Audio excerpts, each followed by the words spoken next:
श्रावस्ती में 48 घंटे पहले यानी 22 और 23 नवंबर की रात सोते वक्त बेटों ने अपने पिता और मां की गला दबाकर हत्या कर दी। कारण था जमीन और पैसे की लालच।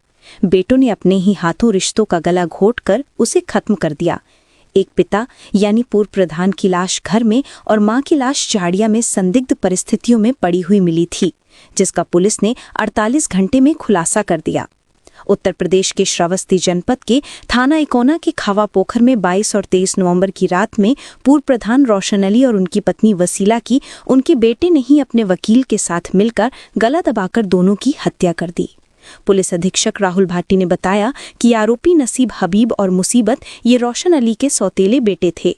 उन्होंने वकील प्रभाकर त्रिपाठी उर्फ रिंकू के साथ मिलकर दोनों की हत्याओं की साजिश रची। संपत्ति और दुकानों पर कब्जा करने के लिए वकील ने दोनों की हत्याओं की साजिश का चक्रव्यूह रचा और इस चक्रव्यूह का मोहरा बन गए रोशन अली के बेटे, और बेटों ने अपने माता पिता को ही मौत के घाट उतार दिया। बहरहाल पुलिस ने चारों लोगों की गिरफ्तारी कर ली है और आरोपियों ने अपना जुर्म कबूल किया है।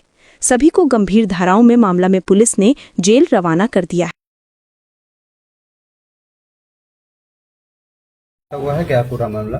देखिए, दिनांक 23 नवंबर 2025 को प्रातः लगभग 6 बजे पुलिस को ये सूचना मिली थी कि ग्राम खावा पोखर थाना इकोना में 2 डेड बॉडीज पड़ी हैं। मौके पर पुलिस द्वारा पहुंचा गया। सारे वरिष्ठ अधिकारियों द्वारा घटनास्थल का निरीक्षण किया गया और घटना की जानकारी से प्राप्त हुआ कि मृतकों का नाम क्रमशः रोशन खान पुत्र नूर मोहम्मद है, जिसकी उम्र 80 वर्ष है, और उनकी पत्नी वसीला जो कि निवासी खामा पोखर इकोना की है, जिसकी उम्र 60 वर्ष है। इन दोनों की हत्या कर दी गई है और बॉडी को फिर पंचायतनामा की कार्रवाई के पश्चात पोस्टमार्टम के लिए भेजा गया। पोस्टमार्टम की रिपोर्ट से स्पष्ट हुआ कि इनके दोनों मृतकों की जो मृत्यु हुई है, दोनों व्यक्तियों की, इनके स्ट्रैंगुलेशन से मृत्यु हुई है और इनके चेहरे पर और सर पर किसी ब्लंट ऑब्जेक्ट से, जैसे कि किसी डंडे से वार किया गया, इस तरह के उस पर वुंड थे।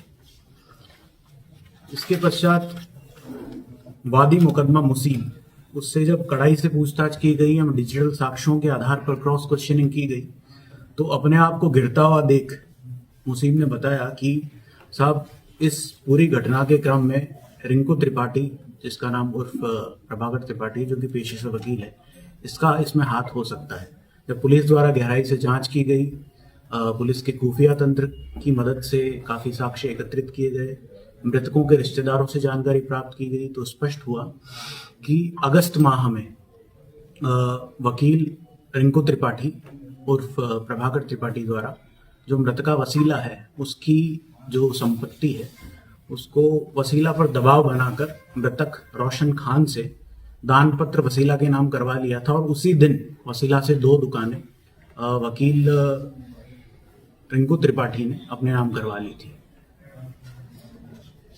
जब मृतका को ये शक हुआ कि जो दुकानें उसने वकील ने अपने नाम करवाई है, बहुत ही औने पौने दाम पर अपने नाम करवा ली है, जबकि मार्केट वैल्यू उन दुकानों की बहुत ज़्यादा है, तो वसीला ने एक मुकदमा दायर किया जिला न्यायालय श्रावस्ती में और हाईकोर्ट लखनऊ में, जिसमें उसने वकील पर आरोप लगाया कि इसने फर्जी तरीके से षड्यंत्र के तहत जो दोनों दुकानें हैं औने पौने दामों पर अपने नाम करवा ली है।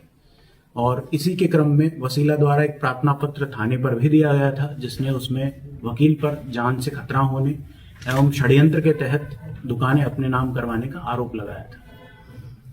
इसमें जब मुसीब की गिरफ्तारी की गई, तो उस गिरफ्तारी से स्पष्ट हुआ कि इस पूरे घटनाक्रम के पीछे जो षड्यंत्र करता है वो प्रभाकर त्रिपाठी और रिंकू त्रिपाठी वकील जो पेशे से है वह है। इसी के द्वारा सारी प्लानिंग की गई थी और इसी के द्वारा जो 3 अभियुक्त हैं, नसीब, हसीब और मुसीब, इन तीनों को प्रॉपर्टी और पैसों का लालच देकर षड्यंत्र का हिस्सा बनाया गया। उनके द्वारा हत्या कारित करवाई गई। इसमें जो बात निकलकर अंदर से सामने आई है, वकील रिंकू त्रिपाठी द्वारा मुसीब को एक मोटरसाइकिल पहले ही दे दी गई थी ताकि वो वसीला का जो अकाउंट होल्ड पर है उसको अनहोल्ड करवा सके और उसका मुकदमा वापस लिया जा सके। इसका लालच देने के लिए एक मोटरसाइकिल पहले ही उसके नाम करवाई गई थी, उसको दी गई थी, और भी 10 लाख रुपए लगभग देने का उसको आश्वासन दिया था।